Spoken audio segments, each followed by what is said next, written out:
জাজৰিৰ আঞ্চলিক ক্ৰীড়া সন্থাৰ খেলপথাৰত আজি উখল মাখল পৰিৱেশ। সকলো ওলাই আহিছে আজি সাজি কাচি। কিন্তু কিয় জানেনে? মৰিগাঁও আৰু নগাঁও সীমামূৰীয়া জাজৰি আঞ্চলিক খেলপথাৰত অনুষ্ঠিত হ'বলৈ গৈ আছে সদৌ অসম গৰিয়া জাতীয় পৰিষদৰ পঞ্চবাৰ্ষিক জাজৰি অধিৱেশন। অসমৰ গৌৰৱজ্জ্বল ইতিহাসত গৰিয়াসকলৰ এক সুকীয়া স্থান আছে। অসম বুৰঞ্জীৰ পৃষ্ঠাই পৃষ্ঠাই যিসমূহ খিলঞ্জীয়া জনগোষ্ঠীৰ সাহস বীৰত্ব আৰু কৰ্মনিষ্ঠাৰ কথা উল্লেখ আছে, সেইসকলৰ ভিতৰত গৰিয়াসকলো অন্যতম।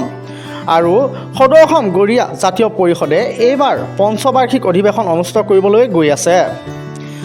মৰিগাঁও নগাঁও জিলাৰ সীমামূৰীয়া অঞ্চল জাজৰিত অনুষ্ঠিত হ'বলগীয়া সদৌ অসম গৰিয়া জাতীয় পৰিষদ পঞ্চবাৰ্ষিক অধিৱেশনৰ বাবে লাইখুঁটা স্থাপন কাৰ্যসূচী আজি উলহ মালহেৰে অনুষ্ঠিত কৰা হয়।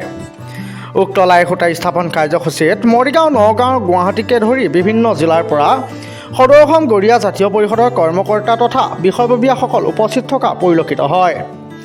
প্ৰথমে সম্বৰ্ধনা কাৰ্যসূচী অনুষ্ঠিত কৰা হয়, লগতে কবিতা আবৃত্তিও কাৰ্যসূচী অনুষ্ঠিত কৰা হয়, য'ত এটি কণমানিয়ে ধুনীয়াকৈ কবিতা আবৃত্তি কৰি উপস্থিত ৰাইজক মন্ত্ৰমুগ্ধ কৰিবলৈ সক্ষম হয়। লগতে সদৌ অসম গৰিয়া জাতীয় পৰিষদ কেন্দ্ৰীয় সমিতিৰ সভাপতিগৰাকীয়ে ভাষণ প্ৰদান কৰি কয় যে য'ত তেওঁ উপস্থিত থকা সকলোকে ধন্যবাদ জ্ঞাপন কৰাৰ লগতে কমিটিৰ কাৰ্যকৰ্তাসকলকো ধন্যবাদ জনায়। লগতে তেওঁ জাজৰিত কিয় অধিৱেশনখন পতা হ'ল তাৰ সন্দৰ্ভতো মন্তব্য কৰে। তাৰ পিছতে বিহু প্ৰদৰ্শন কৰা হয়। মৰিগাঁও নগৰ, নগাঁও সীমামূৰীয়া অঞ্চল জাজৰিৰ শতাধিক লোক ওলাই আহি অংশগ্ৰহণ কৰে উক্ত লাইখুঁটা স্থাপন কাৰ্যসূচীত।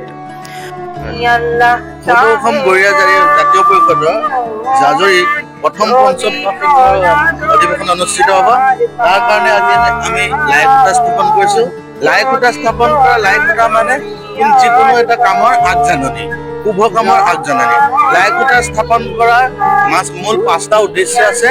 সেই উদ্দেশ্যসমূহ হ'ল যিকোনো শুভ কামৰ সূচনা। আজি লাইখুঁটা স্থাপনেৰে আমি এটা শুভ কাৰ্যৰ সূচনা কৰিলোঁ।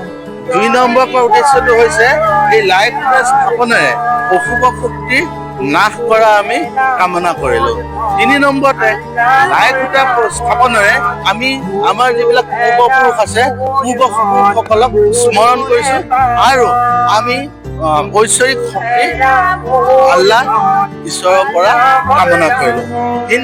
4 নম্বৰ হৈছে এই লাইখুঁটা স্থাপনেৰে সমাজক আমি এটা বাৰ্তা দিছোঁ যে ইয়াত এটা ডাঙৰ বৃহৎ অনুষ্ঠান হ'বলৈ গৈ আছে। ই এটা সমাজক দিয়া এটা আগজাননী।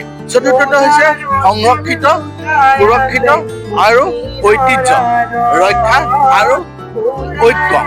আমি সকলোৱে ঐক্য হৈ এককভাৱে এই কামখিনি যাতে সুচাৰুৰূপে পৰিচালনা কৰি যাব পাৰোঁ, সেই উদ্দেশ্যে সমগ্ৰ জাজৰিবাসীৰ লগতে সমগ্ৰ অসমবাসী ৰাইজক আহ্বান কৰিম।